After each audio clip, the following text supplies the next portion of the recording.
इसके बाद स्टूडेंट्स हमारे पास जो नेक्स्ट टॉपिक है ये मोस्ट इम्पोर्टेंट टॉपिक है इस यूनिट का, बहुत ज़्यादा इम्पोर्टेंट टॉपिक है, दैट इज़ गॉस लॉ और गॉस थ्योरम। गॉस लॉ या गॉस थ्योरम क्या कहती है, पहले हम इसकी स्टेटमेंट पे ध्यान देते हैं। स्टेटमेंट को यहाँ पढ़ने से पहले इस मैथमेटिक्स को ध्यान देते हैं, बॉक्स को समझो फिर वो समझ में आ जाएगा। बॉक्स में मैंने तीन चीज़ों को बराबर किया है, इसका मतलब किन्हीं भी दो को आप बराबर ले सकते हैं, ये तीनों बराबर हैं। तो फाई ई नाम से ही पता चल रहा है इलेक्ट्रिक फ्लक्स है ये क्या है, ये इसके बराबर, ज़रा गौर करें, यहाँ नाम समझते हैं। ई वेक्टर और डी एस वेक्टर, आप जानते हो डी एस वेक्टर क्या है, स्मॉल एरिया एलिमेंट वेक्टर है। जब हम इसको ई के साथ डॉट प्रोडक्ट करेंगे तो ये ई डॉट डी एस क्या आ जाएगा, small electric flux through the small area element आ जाएगा। यहाँ क्या कर रखा है, उसका इंटीग्रेशन कर रखा है, इंटीग्रेशन करने से क्या आ जाएगा, टोटल। तो ये जो इंटीग्रेशन है एक्चुअली में किसको रिप्रेजेंट कर रहा है, ये है टोटल इलेक्ट्रिक फ्लक्स।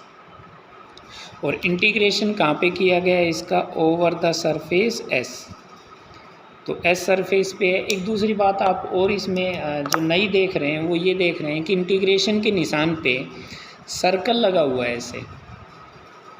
तो इस सर्कल का मतलब क्या है, इस सर्कल का मतलब ये है कि जो इंटीग्रेशन हो रहा है ये ओवर द क्लोज सरफेस हो रहा है। जो एस है, एस सरफेस हो गया।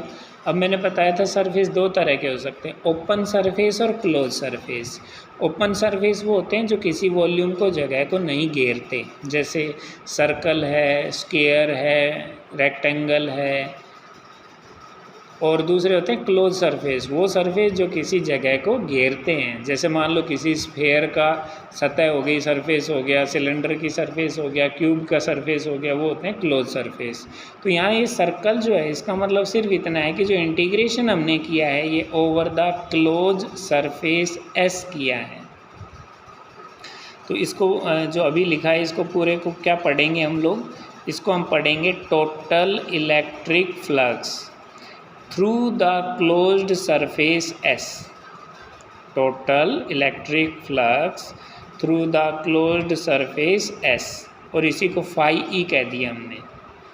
ये किसके बराबर आ रहा है, यहाँ पे देखें तो epsilon naught, Q upon epsilon naught दिख रहा है, इसको हम ऐसे कहेंगे 1/एप्सिलॉन नॉट टाइम्स क्यू। तो 1/एप्सिलॉन नॉट, एप्सिलॉन नॉट आपको पता है परमिटिविटी है एयर या वैक्यूम की। तो अब ये भी समझ में आ गया कि हम जो फ्लक्स डिफाइन कर रहे हैं वो कि कहाँ कर रहे हैं, वैक्यूम में, तभी तो एप्सिलॉन नॉट आया है। तो इसका पूरा नाम क्या हो गया, total electric flux through the closed surface S, किस मीडियम में, in vacuum, is equal to epsilon naught times the, ये क्यू क्या है यहाँ पे, ये क्यू है total charge inside that close surface. जो क्लोज सरफेस आपने लिया है उसके अंदर टोटल कितना चार्ज है वो है क्यू। तो इस तरह से हमारे पास स्टेटमेंट ये बन गई। इसका नाम पढ़ेंगे लेफ़्ट साइड चाहिए दोनों में, इसको ऐसा लिखो, इसका मतलब है total electric flux through the closed surface S in vacuum is equal to epsilon naught times the total charge inside the closed surface. अब आप इसको पढ़ सकते हैं, according to this law the total electric flux through the close surface in vacuum is equal to epsilon naught times the total charge inside that close surface. ये आ जाएगा, mathematics लिख देंगे, वेयर एस यहाँ पे है क्लोज सरफेस, क्यू यहाँ पे total charge inside the close surface S है।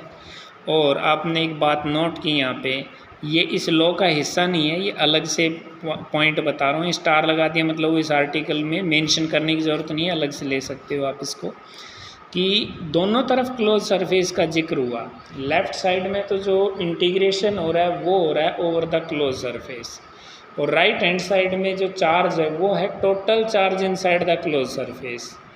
तो ये जो क्लोज सरफेस है जिसको हम लोग चूज़ करते हैं, जिसको हम लेकर चलते हैं सरफेस इंटीग्रेशन करने के लिए, ये सरफेस इंटीग्रेशन के लिए, that is known as Gaussian surface.